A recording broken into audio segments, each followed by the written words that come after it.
AD 1700-കളുടെ ആരംഭം. India രാജ്യത്തിന്റെ പല ഭാഗങ്ങളിലും കൊച്ചു കൊച്ചു നാട്ടുരാജ്യങ്ങളും രാജാക്കന്മാരും ഭരിക്കുന്ന കാലം. നാടുവാഴികളും നാട്ടുപ്രമാണിമാരും കീഴ്ജാതിക്കാരെ മൃഗസമാനമാക്കി ഭരിക്കുന്ന കാലം. ഇന്ന് കേരളത്തിലും സ്ഥിതി വിഭിന്നമല്ല. കേരളത്തെ തുണ്ടം തുണ്ടമാക്കി ഭരിക്കുന്ന കൊച്ചു രാജാക്കന്മാർ, കൃഷിയും കച്ചവടവും കുലത്തൊഴിലാക്കിയ കീഴാളന്മാരും, പല്ലക്കിൽ യാത്ര ചെയ്ത് സുഖിച്ചു നടക്കുന്ന മേലാളന്മാരും, ഓരോ നാടുവാഴിയും തന്റെ സാമ്രാജ്യം വിപുലപ്പെടുത്താൻ യുദ്ധവും സന്ധിയുമായി നെട്ടോട്ടമോടുന്ന കാഴ്ച. കോഴിക്കോട് സാമൂതിരിയും തിരുവിതാംകൂർ മഹാരാജാവ് മാർത്താണ്ഡവർമ്മയും നാട്ടുരാജാക്കന്മാരിൽ പ്രമാണിമാരായി. ഇവർ തങ്ങളുടെ സാമ്രാജ്യം വിപുലീകരിക്കാൻ ദുർബലനായ പാലക്കാട് മഹാരാജാവിനെ തോൽപ്പിക്കാനുള്ള അടവുകൾ നടത്തുകയാണ്. കോഴിക്കോട് സാമൂതിരി പാലക്കാട് രാജാവിനെ ആക്രമിക്കാൻ പദ്ധതിയിട്ട് സൈന്യവുമായി മുന്നേറാനിരിക്കെ പാലക്കാട് രാജാവ് മറ്റു രാജാക്കന്മാരോട് സഹായം അഭ്യർത്ഥിച്ചു.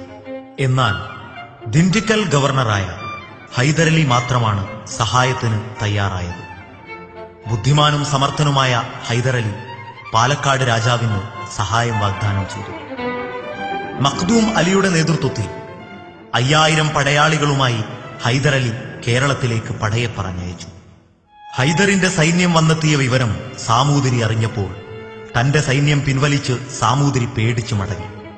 ഇതോടെ ഹൈദർ എന്ന മൈസൂർ സേനാധിപൻ കേരളത്തിൽ കാലുകുത്തി. ഹൈദർ വേറിട്ട വ്യക്തിത്വമായിരുന്നു. യുദ്ധവും തന്ത്രവും ഭരണവും ശക്തിപ്പെടുത്താൻ ഹൃദയം പാകം വന്ന രാജാവ്.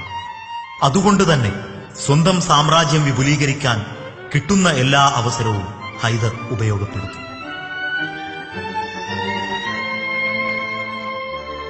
ഇത് ദേവനാം ഹില്ലി, ബാംഗ്ലൂരിൽ നിന്നും 35 കിലോമീറ്റർ ദൂരെ സ്ഥിതി ചെയ്യുന്ന ചെറിയ കൊട്ടാരം. ഹൈദറിന്റെ ഇവിടെ സന്തോഷപൂർവ്വം താമസിച്ചു വരവേ ഒരു കുഞ്ഞിക്കാല് കാണാൻ മോഹിച്ചു. വർഷങ്ങളുടെ കാത്തിരിപ്പിൽ അവർക്കൊരു മകൻ പിറന്നു. അദ്ദേഹമാണ് പിൽക്കാലത്ത് ടിപ്പു എന്ന പേരിൽ പ്രസിദ്ധനായ ഫതഹ് അലി. AD 1750 നവംബർ 10 വെള്ളിയാഴ്ച ഇവിടെ വെച്ച് ടിപ്പു ജനിച്ചു. ഈ മഹാമനീഷിക്ക് ജന്മം നൽകിയ ഭവനം ഇപ്പോഴും നമുക്കവിടെ കാണാം. ഹൈദർ തന്റെ മകനെ രാജകുമാരനായി തന്നെ വളർത്തി. ടിപ്പുവും പിതാവിന്റെ പാത തന്നെ പിന്തുടർന്നു. ആയോധന കലയിലും വിജ്ഞാന സമ്പാദനത്തിലും ടിപ്പു തന്റെ സമയം കൃത്യമായി ഉപയോഗപ്പെടുത്തി. ബ്രിട്ടീഷ് ഗവൺമെന്റിനോട് സന്ധിയില്ലാ സമരം നടത്തിയ ഹൈദറിന്റെ നയത്തിൽ ടിപ്പു ഉറച്ചു വിശ്വസിച്ചു. വൈദേശികാധിപത്യമാണ് നാടിന്റെ ആപത്തെന്ന് മനസ്സിലാക്കി അവരോട് സന്ധിയില്ലാ സമരം നടത്തി. ഇന്ത്യയുടെ ചരിത്രത്തിൽ മറ്റൊരു രാജാവും ഇങ്ങനെ വൈദേശികർക്കെതിരെ സമരം നടത്തിയിട്ടില്ല. ടിപ്പുവിനോളം നാടിനെ സ്നേഹിച്ച ധീരദേശാഭിമാനി മറ്റാരെന്ന ചോദ്യം ഇവിടെ പ്രസക്തമാണ്. എന്നാൽ ചരിത്രം വളരെ പിന്നിലാണ്. ചരിത്രകാരന്മാരും അങ്ങനെ തന്നെ. സ്വന്തം നാടിന്റെ രക്ഷയ്ക്കും ഉയർച്ചയ്ക്കും കഠിന പരിശ്രമം നടത്തി മോചനത്തിനു വേണ്ടി പടപുരുതി മരിച്ചിട്ടും നാം ടിപ്പുവിനെ ഓർത്തില്ല. ആ മിടിപ്പുകൾ അവസാനിച്ചപ്പോൾ ചരിത്രവും ടിപ്പുവിനെ അവഗണിച്ചു. ആ ശേഷിപ്പുകൾ ആർക്കും വേണ്ടാതെ അവഗണിക്കപ്പെട്ടിരിക്കുന്നു. 170ഓളം വർഷം ഇവിടെ ഭരിച്ച വൈദേശികർക്ക് ചെയ്യാൻ കഴിയാത്ത സുഹൃതങ്ങൾ 6 വർഷം കൊണ്ട് ടിപ്പു ചെയ്തിട്ടും ടിപ്പുവിനെ നാം അറിയുന്നില്ല. അദ്ദേഹത്തെക്കുറിച്ച് വ്യത്യസ്ത ഭാഷകളിൽ അറിയപ്പെടുന്നതും അല്ലാത്തതുമായ ധാരാളം പുസ്തകങ്ങൾ രചിക്കപ്പെട്ടിട്ടുണ്ട്. മലയാള ഭാഷയിൽ തന്നെ 15ഓളം പുസ്തകങ്ങൾ. ഒരു രാജാവിനെക്കുറിച്ച് ഇത്രയധികം പുസ്തകങ്ങൾ എഴുതപ്പെട്ടത് ഒരുപക്ഷെ ടിപ്പുവിനെക്കുറിച്ച് മാത്രമായിരിക്കും. കുറഞ്ഞ സമയം കൊണ്ട് ടിപ്പുവിനെ അറിയാൻ പ്രയാസമാണ്. കാരണം അദ്ദേഹത്തിന്റെ ചരിത്രം അതിവിശാലമാണ്. അത് അങ്ങനെ ഒരിടത്തും ഒതുങ്ങുന്നതല്ല. ഇത് ശ്രീരംഗപട്ടണം ദ്വീപ്. 3 ഭാഗത്തും കാവേരി നദിയാൽ ചുറ്റപ്പെട്ടിരിക്കുന്നു. മൈസൂരിൽ നിന്നും 10 കിലോമീറ്റർ സഞ്ചരിച്ചാൽ നാം എത്തുന്നത് ഇവിടെയാണ്. ടിപ്പുവും ശ്രീരംഗപട്ടണവും ഒരു ജീവിതമാണ്, ഒരു ചരടിലെ മണികൾ. ടിപ്പുവില്ലാത്ത ശ്രീരംഗപട്ടണവും ശ്രീരംഗപട്ടണമില്ലാത്ത ടിപ്പുവും ചരിത്രത്തിലില്ല. ഇത് ടിപ്പുവിന്റെ തട്ടകമാണ്, അദ്ദേഹത്തിന്റെ സാമ്രാജ്യത്തിന്റെ തലസ്ഥാനവും. 3.5 മൈൽ നീളവും 1.5 മൈൽ വീതിയുമുള്ള കൂറ്റൻ കോട്ടയാണ് ഇവിടെയുള്ളത്. AD 1454 വിജയനഗര രാജാക്കന്മാരിൽപ്പെട്ട ഗ്രാമത്തലവൻ തിമ്മണ്ണ ഇവിടെ ഒരു കോട്ട പണിതു.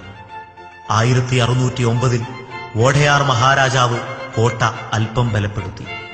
എന്നാൽ ഹൈദരലി മൈസൂർ കീഴടക്കിയതോടെ അത് ഒരു ചരിത്ര സംഭവമായി മാറി. അദ്ദേഹം കോട്ട പുനർനിർമ്മിച്ചു. ഹൈദരലിയുടെ എല്ലാ കഴിവുകളും ഈ കോട്ടയിൽ പ്രകടമാണ്. 3 ഭാഗത്തും കാവേരി നദിയും മുൻഭാഗത്ത് ആഴമുള്ള കിടങ്ങും കോട്ടയ്ക്ക് ചുറ്റും മുൾച്ചെടികളും വളർത്തിയപ്പോൾ ഇതിങ്ങനെ തന്നെ ഒരു സാമ്രാജ്യമായി മാറി.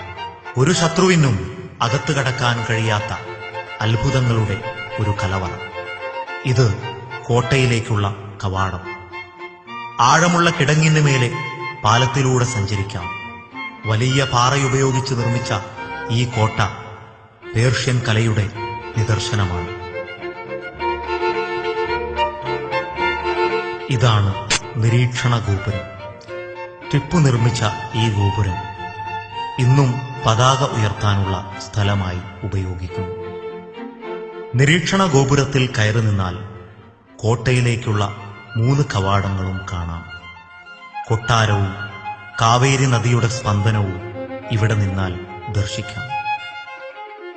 കരിങ്കല്ലിൽ പടുത്തുയർത്തിയ ഇതിന്റെ മുകളിലേക്ക് സുന്ദരമായ പടവുകളിലൂടെ കയറാം.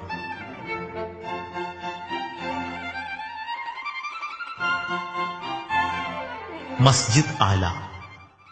ഹിജ്റ വർഷം 1210 അഥവാ AD 1784 ഒരു സൂഫിയുടെ നിർദ്ദേശപ്രകാരമാണ് ഈ പള്ളി നിർമ്മിച്ചത്. 44 അടി നീളവും 70 അടി വീതിയുമുള്ള ഈ മസ്ജിദാണ് ടിപ്പുവിന്റെ കോട്ടയിലെ ആരാധനാലയം. തറയിൽ നിന്നും ഗോവണി വഴി 15 പടികൾ കയറിയാൽ മാത്രമേ പള്ളിയിലെത്തൂ. മുകൾ ഭാഗത്ത് പള്ളിയും താഴെ മദ്രസയും കുതുബ്ഖാനയുമായിട്ടാണ് ഇതിനെ ഉപയോഗിച്ചിരുന്നത്. ഈ പള്ളി അത്യപൂർവമായ ഒന്നാണ്.